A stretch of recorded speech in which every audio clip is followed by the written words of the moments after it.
Even before I had such a story to tell, I'd often heard in my household that difficulties that occur to you or others are still good reminders to know about, just to take care of them so the good remains.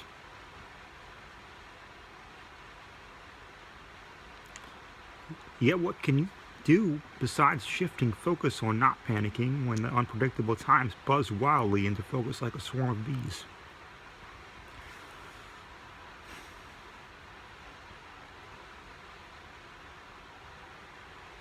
From my perspective, practice drills include how you think you'd really react.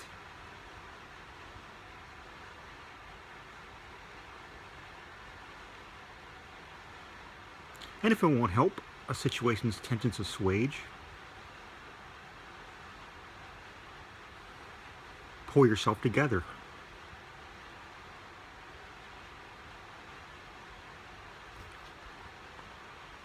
Besides, if it's a bunch of energy that'll rub off on those around you, either way,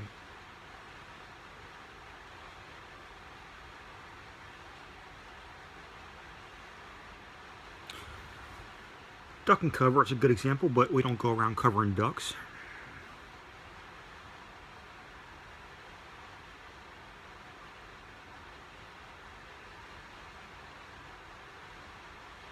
Unless they have speech impediments.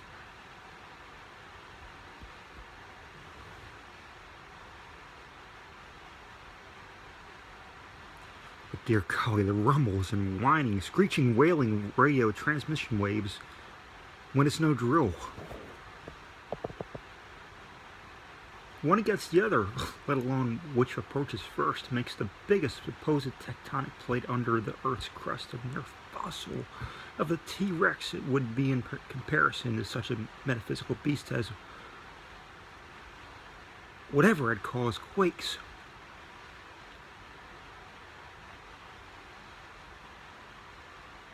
You mustn't have anything taint a moment of beauty.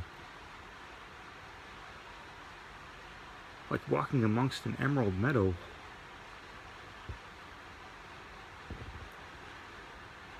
While smelling the equivalent of a perfume factory from a bed of roses and the soft breeze and the timing one can call words like blissful or blessed. Or take, for example, a mild day to go fishing and the lake is one brilliant shimmer of hundreds of diamonds in the beloved sunlight. Spring's reward for winter's desolate annual frosty stint. Oh, the things one would take for granted in a jiffy and awake. A blasted, dreadful, irreversibly destructive quake.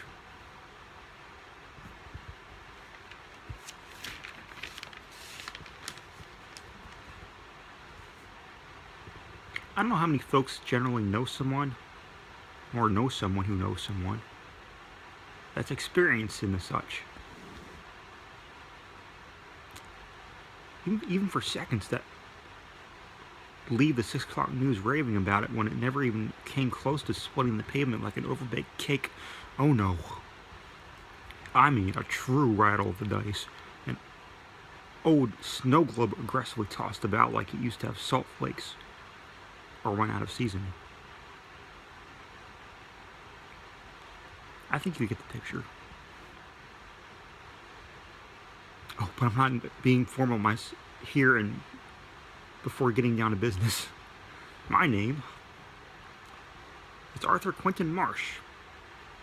Put her there.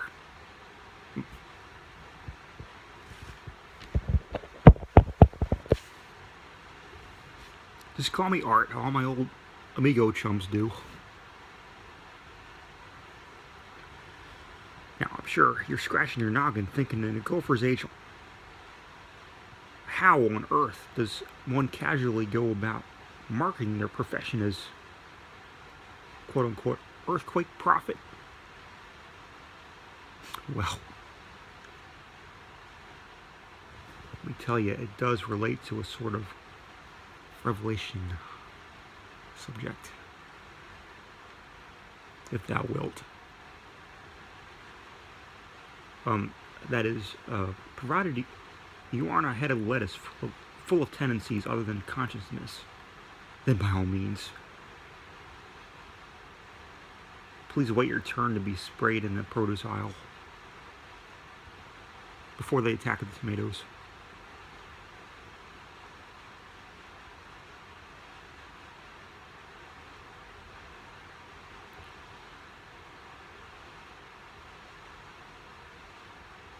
Either they had it too much or not enough. I promise I'm not the kind of fanatic zealot recurring in Stephen King novels only to be proven wrong and only sacrificed in a gruesome situation. Happenstance in a corner of Maine. Yep. No. Nor am I paid as much as your run-of-the-mill local meteorologist.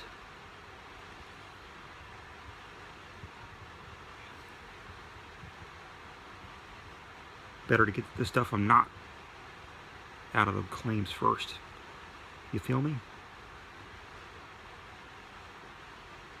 Think of me as a kind of superhero without his own Marvel or DC comic.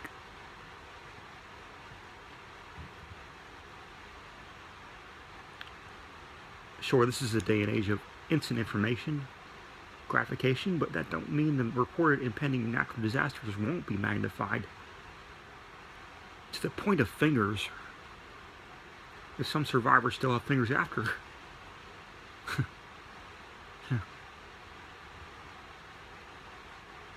Moving on.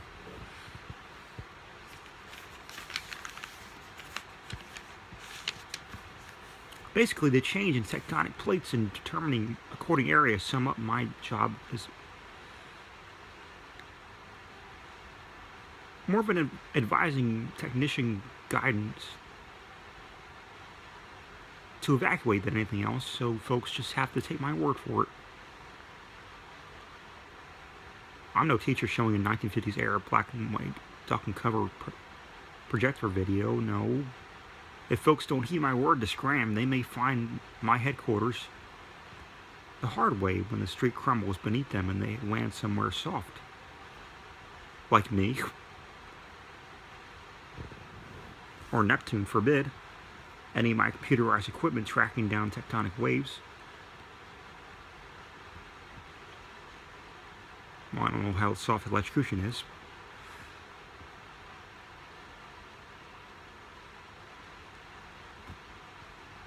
Think about how soft yet feature disrupting, comparing to be crushed by boulders. Not my fault once I give a signal.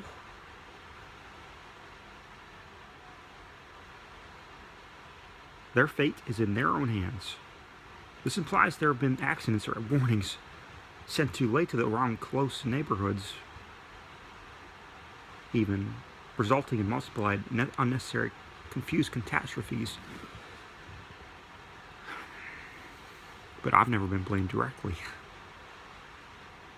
At least that I know of, and there's a sense of honorable admitting of mistakes. Sometimes they're not even earthquakes.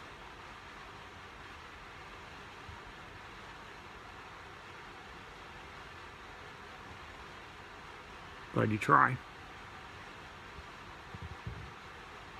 I guess most folks won't reveal to me mano a mano because there might be grudges involved in lives that can't be brought back.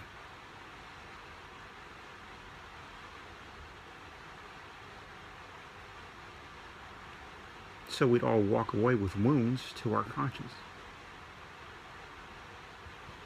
I really hope every time I warn that every solitary soul there is good and decent enough to remember to learn from others' mistakes in the heat of the testing moment with no time left to speculate, let alone that they all strive to survive, which has become a global mantra and is plastered on posters around my chrome underground laboratory.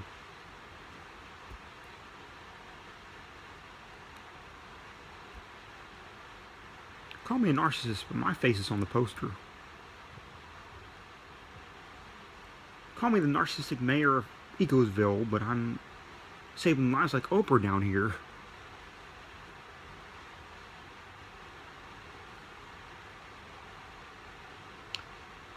Call me what you will. And I'll still call you when the time's right. My laboratory of screens where quakes have been headed